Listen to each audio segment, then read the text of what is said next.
Hello friends, நான் இப்போ உங்கள்கிட்ட ஒரு சில ஸ்டடி டிப்ஸ் சொல்ல போகிறேன். அதை நீங்கள் ஃபாலோ பண்ணாலே நீங்களும் ஒரு டாப்பராக மாறலாம். Set a study schedule. நீங்கள் எப்போவுமே கான்சென்ட்ரேஷனாக இருக்கக்கூடிய டைமில் உங்களோட ஸ்டடி ஷெட்யூலை ஸ்டார்ட் பண்ணுங்க. Organise your space. உங்களோட ஸ்டடி ஸ்பேஸ் எலக்ட்ரானிக் டிவைசஸ் இல்லாத இடமாக இருக்கணும். உங்களுக்கு கொஞ்சம் கம்ஃபர்டபுளான ஒரு இடத்துல உட்காந்து படிக்கிற மாதிரி இருக்கணும். உங்கள் ரூமில் இருக்க லைட்டிங் எல்லாம் உங்களோட ஸ்டடீஸை அப்படியே அட்ராக்ட் பண்ணுற மாதிரி, மோட்டிவேட் பண்ணுற மாதிரி இருக்கணும். உங்களோட ஸ்டடி ரூமில் உங்களுக்கு தேவையான எல்லா ஸ்டடி ஆர்கனைஸ்டு எல்லாமே வச்சுக்கோங்க. போமோடாரா டெக்னிக். நீங்கள் ஒரு ஒர்க் எடுத்துட்டீங்கன்னா 1 minute டைமர் வைங்க. எந்த ஒரு டிஸ்ட்ராக்ஷனுமே இல்லாமல் படிக்க ஸ்டார்ட் பண்ணுங்கள். டைமர் ரிங் ஆன உடனே 5 minutes பிரேக் எடுங்க.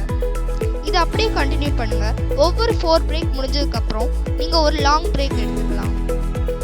Active learning. நீங்கள் எது படித்தாலும் அதை புரிஞ்சு படிங்க.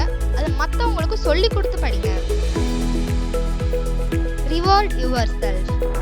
உங்களோட ஸ்டடி செஷன் கம்ப்ளீட்டாக முடிஞ்ச உடனே உங்களுக்கு நீங்களே கிஃப்ட்